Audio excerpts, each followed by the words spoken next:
கூறுகின்றேன். நான் இப்பொழுது 63 நாயன்மார்களில் ஒருவரான எரிபத்திர நாயனாரின் வாழ்க்கை வரலாறைத்தான் கூறப்போகிறேன். சோழ நாட்டில் கரூர் என்ற ஊரில் எரிபத்திர நாயனார் என்ற ஒருவர் வாழ்ந்து வந்தார். இவர் கையில் பரசு எனும் ஆயுதத்தை எப்பொழுதும் வைத்துக் கொண்டிருப்பார். சிவனடியார்களுக்கு எந்த ஒரு துன்பம் நேர்ந்தாலும் இவர் கையில் வைத்திருக்கும் பரசு எனும் ஆயுதத்தால் அவர்களை தண்டித்து விடுவார்.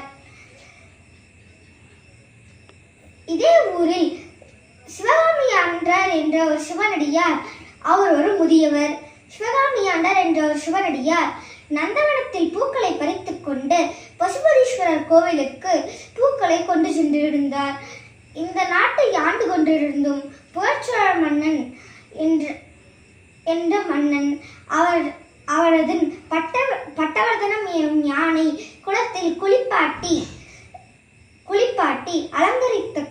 அலங்கரித்துக் கொண்டு கோவில் வீதியில் நடந்து கொண்டு வந்திருந்தது. எதிரில் வந்திருந்த சிவகாமி ஆண்டார் கையில வைத்திருக்கும் பூக்கூடையை தட்டி விட்டு விடுகிறது. அவரையும் கீழே தள்ளி